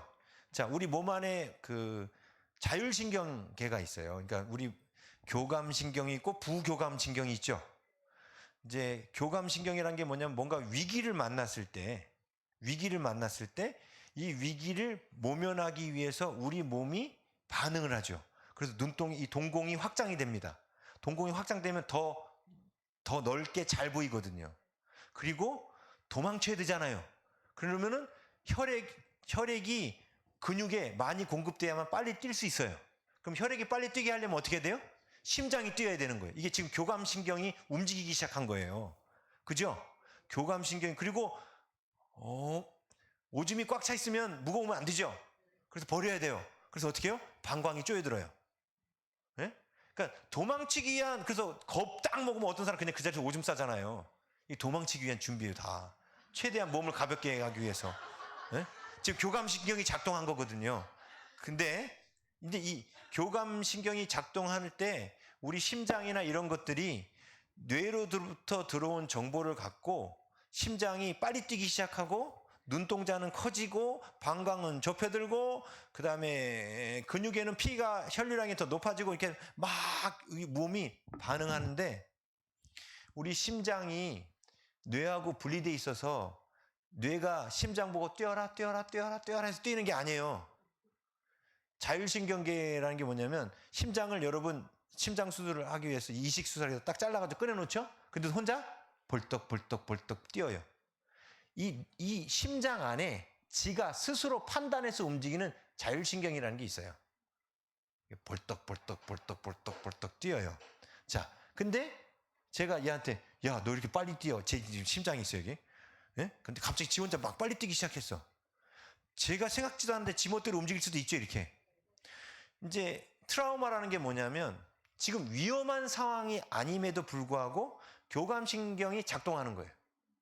자, 도망치려면은 지금 밥 먹고 저기 소화하고 하는 이건 뭐냐면 부교감신경이 움직이는 때예요. 그렇죠? 에너지를 축적하기 위해서 막 이런 거죠. 그런데 도망치려면 그렇게 하면 안 되죠. 네? 자, 그런데 트라우마는 뭐냐면 지금 내가 위험한 상황이 아닌데도 불구하고 심장이 갑자기 뛰기 시작했어. 그게 뭐냐면 옛날에 위험한 상황과 비슷한 상황을 목격만 한 건데 사실 그게 나하고 직접 관련이 없어도 목격만 했는데도 내 심장이 벌렁벌렁 뛰기 시작한다고요.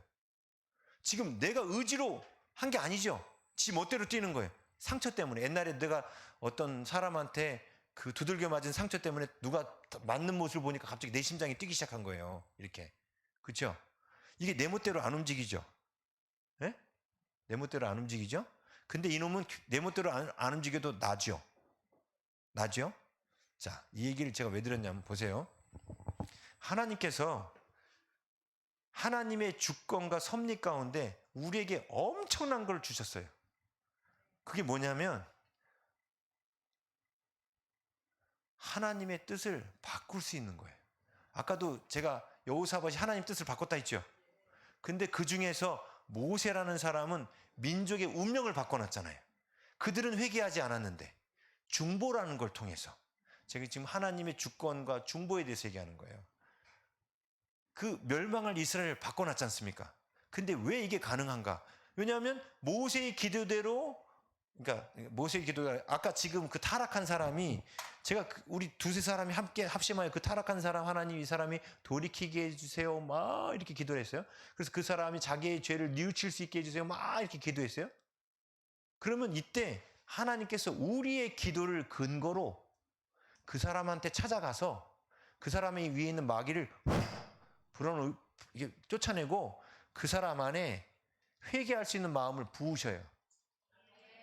자, 이게 뭔 얘기냐면 그 사람의 의지가 원한 게 아니죠. 근데 부으셔요. 왜 그럴까요? 이 사람과 내가 원래 하나예요. 다 아담의 후예죠. 제가 아까 교감신경 얘기 왜 했냐면 이 심장이 지멋대로 뛰고 있는 게 이게 그 놈이에요. 그러니까 하나님을 떠난 그 놈인 거예요. 예? 지멋대로 행동해. 근데 어차피 제 몸 안에 한 몸이잖아. 그죠? 그럼 제가 얘를 위해서 중재할 수 있는 거예요. 심장은 잠잠하라 한 것처럼. 그죠? 우리가 볼 때 여러분 우리 한 사람 한 사람은 다 한 사람 한 사람으로 보이지만 다 아담으로부터 나온 자들이에요. 그러면 잘 따지면 우리가 아담 안에 한 몸이죠. 원래 한 몸이죠. 그래서 우리는 누군가가 마음이 돌이키고 변화될 수 있도록 기도하는 게 그 사람의 의지를 좌지우지하는 것처럼 보이는데 사실은 나의 의지를 움직이는 거예요. 뭔 뜻인지 이해하셨어요? 그 사람의 의지를 움직이는 게 큰 몸에 나의 의지를 움직이는 거예요.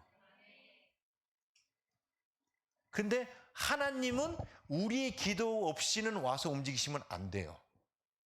그러면 우리를 간섭하시는 거예요. 하나님이 우리의 자유의지를 무시하시는 거예요. 근데 우리가 하나님 앞에 기도해서 하나님이 이 사람을 만지는 것은 마치 하나님 제 심장이 안 뛰게 해주세요. 잠잠하게 해주세요 라고 제가 기도할 수 있죠. 왜냐면 제 심장이니까. 그렇죠? 그럼 하나님은 제 기도를 근거로 지멋대로 뛰는 자율신경을 안정시켜 줄 수 있겠죠. 왜? 이 심장은 어차피 저랑 한 몸이니까.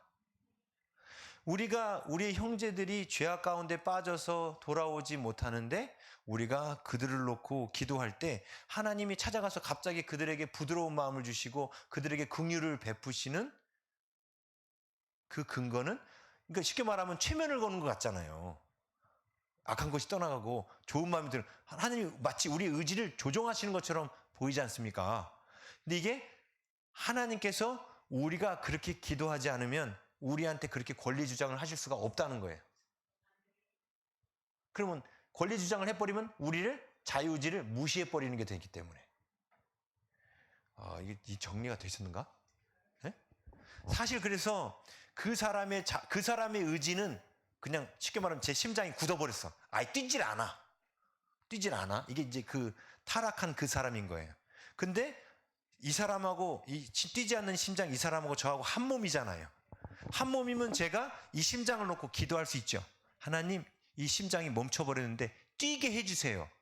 그러면 한 몸이기 때문에 제 기도를 근거로 하나님이 이 의지를 움직이실 수 있다는 거예요. 그런데 이런 기도가 없으면 와서 하나님이 우리의 의지를 움직이는 것이 뭐가 돼요? 자유의지를 무시하는 행동이 되는 겁니다. 하나님은 주권을 갖고 세상을 통치하시지만 절대로 우리의 마음은 하나님 멋대로 좌지우지하시는 분이 아닙니다. 하나님 멋대로 좌지우지하시는 분이 아니에요. 놀라운 건, 그런데 우리가 왜 예수님께서 우리가 하나 되어 하나님 안에 있게 달라고 기도했냐면, 하나님 저만 먼저 하나 될게요. 저 사람들 나중에 하나 되게 해주세요. 이렇게 할 수도 있잖아요. 그죠? 하나님 제가 먼저 주님 안에 거하게 해주시고요. 저 사람들 말 안 듣거든요. 저 사람들은 나중에 우선 저하고 하나님하고 하나 됐으면 좋겠어요. 이게 안 되는 게, 처음에 성부, 성자, 성령, 자 여기 싹 지으면 한 분이죠. 그렇죠? 자, 우리 많은 사람이 있어요. 근데 하나님이 지으신 아담 하나예요. 이렇게. 그래서 이 안에 많은 사람들이 이렇게 있는데, 우리가 이 사람을 놓고 기도하고 이 사람을 놓고 기도하는 그것이 결국은 아담 안에서 서로 자기를 위해서 기도하는 거예요. 그래서 하나님이 우리가 이렇게 이 사람을 놓고 하는 이 기도를 근거로, 이 사람이 원했잖아요. 이 사람이 의지죠. 근데 이 사람의 의지는 곧 누구의 의지예요? 이 사람의 의지인 거예요. 근데 이 사람의 의지가 굳어져 있는 거지. 지금 이제 가족들이 교회 안 나오는 분들은 이게 무슨 뜻인지 이해가 갈 거예요. 네? 그분이 교회를 안 나오셔.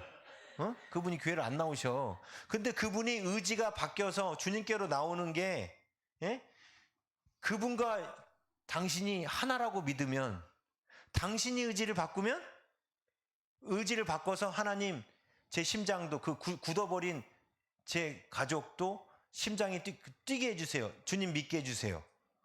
근데 이 기도가 같은 몸이기 때문에 하나님께서 임의로 와서 우리의 의지를 만지시는 것이 아니고, 나의 의지를 통해서 하나님께서 내가 만져달라고 한 나의 자유의지에 근거하여 우리를 바꾸시고 변화시키는 거예요. 자, 그래서 이거 딱 지어서 방언 생각해보면, 방언이 이렇게 왔는데 그럼 제 혀를 움직이시는 거잖아요. 근데 제 혀가 움직이는 게 기분 나빠, 싫어. 그럼 어떻게 돼요? 안 하면 하나님 멈춘단 말입니다. 근데 반대로 방언을 오랫동안 못했는데 방언을 하고 싶은 거야. 하나님 여기 방언 좀 임해주세요. 방언 좀 임해주세요. 왜냐면 내 힘으로 방언하는 게 아니라 방언 좀 임해주세요 하고 혀를 내드리는 게 내 의지로 내드렸지만, 얘 혀는, 이놈은 지금 방언 못하잖아요. 지 의지는 꿈쩍도 못하는 거 아닙니까? 근데 다른 지체가 뭐 한 거예요? 이 지체를 내어드린 거죠. 왜? 한 몸이니까 어차피. 그래서 자유의지를 하나님이 무시한 채 우리한테 오신 게 아니라 다른 지체의 의지가 곧 전체의 의지죠. 네? 제 말 제가 또 반복하는데 이해하시겠죠? 이제 더 이상 말 안 해도. 예? 그래서 하나님께서 제가 이 요한복음 17장 21절 보면서 정말 정말 중요한 게 우리가 한 몸이구나. 그래서 우리가 서로가 서로를 위해서 기도할 때 하나님은 우리의 기도를 근거로 누군가의 의지도 개입하실 수 있다는 겁니다. 근데 우리가 기도하지 않으면 그 사람의 의지에 개입하실 수 있으실 수가 없어요. 왜지요? 왜 그래요? 그러면 하나님이 우리를 조종하시는 삶이 되니까. 근데 우리가 기도하면 그냥 하나님 내 의지를 나를 이렇게 해주세요라고 내가 나를 위해서 기도한 거거든요. 다 아담의 후예니까. 제 말 이해하시겠죠? 그래서 하나님께서는 제가 지금 이 얘기를 왜냐면 우리에게 은혜 베푸시고 긍휼 베푸실 때 하나님이 주권적으로 역사하신다 하여 우리의 모든 생각과 선택을 무시한 채 일하신 적이 한 번도 없었다는 겁니다. 여러분, 저 이라크에서 믿지 않는 사람들한테 복음이 들어가는 것도 누군가가 그 사람을 나의 몸이라고 생각하고 뭐 한 거예요? 기도한 거예요. 하나님, 그들이 복음을 받게 해주세요. 그들의 의지가 움직여 예수 그리스도를 믿도록 나의 의지를 움직인 거죠. 그의 의지가 곧 나의 의지니까 그 사람이랑 나랑 한 몸이란 걸 알면, 그죠? 하나님, 제가 예수님을 믿고 싶어요라는 그 사람이 해야 할 말을 내가 대신하고 있죠. 왜? 나랑 그 사람은 한 몸이니까. 이 기도를 근거로 하나님은 일하시는 거예요. 그래서 마태복음 18장에 두세 사람이 땅에서 기도하는 거예요. 우리가 기도하는 거예요. 기도하면 하늘에서도 하나님께서 우리가 묶으면 하늘에서도 묶고 우리가 풀면 하늘에서도 푸시겠다는 거예요. 여기가 땅이고 여기가 하늘입니다. 그래서 하나님은 절대로 우리의 주권을 그러니까 하나님은 우리의 선택을 무시하신 채 일하신 적이 없었다. 그만큼 우리는 우리의 선택에 대하여 책임을 져야 되는 거예요. 하나님이 나를 안 지켜줘서 내가 이렇게 죄 짓지 않아요. 이렇게 말할 수 없다는 겁니다. 네? 또, 이제, 물론 이런 경우 있어요. 자유의지가 깨어나지 않은 사람, 아직 하나님 백성이 되지 않은 사람, 이 사람한테는요, 하나님께서 이 사람 분명히 죄 짓고 있죠. 죄 짓고 있지만 지금 마귀 밑에 있죠. 마귀 밑에 있어서 자기를 못 보고 있는 거잖아요. 그렇죠? 그런데 이 사람한테 찾아가서 하나님이 너 깨어나야 돼. 이거를 임의로 하실 수 없다는 거예요. 어떻게 하시는 거예요? 내가 쉽게 말하면 김정은을 놓고 기도하는 거예요. 김정은을 나라고 생각하고. 그러면 하나님은 그 기도를 근거로 김정은을 놓고 하실 수 있는 거예요. 이해하시겠죠? 왜? 우리는 이쪽 동네에서 하나거든. 하나님이 우리를 이렇게 창조하셨거든. 그래서 우리가 하나 되어서 예수님 안에 거하도록 그렇게 디자인하신 거예요. 한 명씩 나오도록 디자인하지 않으시고 우리가 다 하나 된 채로 하나님께 나오도록 디자인하셨어요. 그래서 우리 안에 지금 이 말씀 안에 너무너무 중요한 거는 하나님께서 우리의 선택과 결정을 이렇게까지 존중하신다는 거예요. 근데 우리는 이 선택을 갖고 자꾸 하나님이 기뻐하지 않는 죄를 선택하는데 그거에 대한 책임은 결국 우리가 다 지게 되는 겁니다. 하나님은 우리가 그 선택을 올바로 내리기를 원하고 지금 올바로 내리지 못하고 사단에게 사로잡혀 있는 자를 위해서는 우리가 뭘 하기 원하네요? 그 사람이 올바로 내릴 수 있도록 그 사람이 나라고 생각하고 하나님 내가 올바른 선택을 내릴 수 있게 해주세요 라고 기도하라는 거예요. 그 사람의 이름을 부르지만 그게 결국은 나라는 거예요. 그게 우리가 하나 되어 주님 안에 있게 되는 거예요. 그래서 하나님의 주권, 하나님이 천지를 창조하셔서 예수님 재림하여 이 땅에 보내시는 그런 큰 계획들은 안 바뀝니다. 이건 하나님이 창세전에 정해놓으시고 안 바꾸실 일이에요. 근데 그 사이에서 누군가가 구원받고 구원받지 못하고 그건 하나님이 정하신 게 아니에요. 구원받고 구원받지 못한 것을 하나님 정하시지 않았어요. 그래서 성경에는 보면 성경은 하나님은 우리 어디 나왔었지? 제가 이거 해놨는데 디모데전서 2장 4절하고 베드로전서 3장 9절. 디모데전서 2장 4절을 뭐라고 나냐면 하나님은 모든 사람이 구원을 받으며 진리를 아는 데 이르기를 원하시느니라. 하나님의 원하심은 뭐라고요? 모든 사람이 구원받기를 원하셔요. 만약에 여러분 택함 교리를 잘못 이해하면 어떻게 돼요? 하나님 미리 다 정해놓으시면 이 말씀이 말이 안 되는 거예요. 그렇죠? 베드로도 똑같이 얘기했습니다. 베드로후서 3장 9절, 베드로후서 3장 9절에 주의 약속은 어떤 이들이 더디다고 생각하는 것 같이 더딘 것이 아니라 오직 주께서는 너희를 대하여 오래 참으사 아무도 멸망하지 아니하고 다 회개하기에 이르기를 원하시느니라. 그래야 이 말씀이 이해가 되는 거예요. 아니 하나님이 창세전에 택해놨다고 그러고 뭐 다 구원받기를 원하라고 이거 말이 돼? 누구는 구원받지 못하도록 하나님이 택하시지 않았잖아. 그렇지 않다고요. 하나님은 이미 창세전부터 우리 모두가 다 구원받도록 그렇게 바라고 원하시고 우리를 지으신 거예요. 그래서 아무도 멸망하는 걸 원치 않으십니다. 근데 서두에 말씀드린 것처럼 잘못된 시간관과 하나님의 신에 대한 잘못된 세계관의 영향을 받아서 마치 구원이 하나님이 이미 딱 정해놓으신 것처럼, 그래서 내가 아무리 몸부림쳐도 구원받을 수 없는 것처럼 마귀들이 거짓말을 하는 거지. 아니에요. 우리가 지금 우리의 현재의 선택이 중요하다는 거예요. 현재의 선택. 현재의 나의 선택이 중요합니다. 그래서 죄에 대한 책임은 그래서 나에게 있는 거예요. 여러분들은 오늘 이 말씀을 들었기 때문에 지옥에 가셨든 천국에 가셨든 죄 지은 거에 대해서 이제 핑계할 수 없어요. 분명히 옛날에 김정수 목사 통해서 내가 얘기했잖아. 죄 짓는 거 니들 책임이지 내 책임 아니라고. 전에는 거짓된 가르침들 때문에 마치 죄를 짓는 것까지 신이 다 계획을 해놔서 이루어진 것처럼, 그리고 내가 뭔가 잘못할 때마다 하나님이 그렇게 하나님이 날 이렇게 만들어 놓으셨잖아요. 하나님 나를 이런 집안에 태어나게 하셨으니까 제가 이렇게 사는 게 당연하잖아요. 응? 그죠? 흙수저 집안에 태어나서 제가 금수저 집안에만 태어나면 이렇게 안 살지요. 하나님이 제 인생을 이런 거지 같은 집에 태어나게 하셨으니까 제가 이렇게 거지같이 사는 거죠. 아니요. 거지같이 사는 것은 그 사람의 선택이에요. 거지 같은 집에 태어나서도 하나님은 우리의 선택을 통해서 우리가 부자같이 살기를 원하셔요. 왕같이 살기를 원하셔요. 그게 우리의 선택입니다. 그러면서도 하나님의 주권은 우리의 기도를 통하여 근거로 일하신다는 거예요. 더 중보하고 기도해야겠죠? 우리 함께 이 시간에 이제 기도하는 시간 갖겠습니다. 이 주권 이야기하기가 어떻게 하면 쉽게 할까 고민했는데 이해가 되셨을런가 모르겠어요.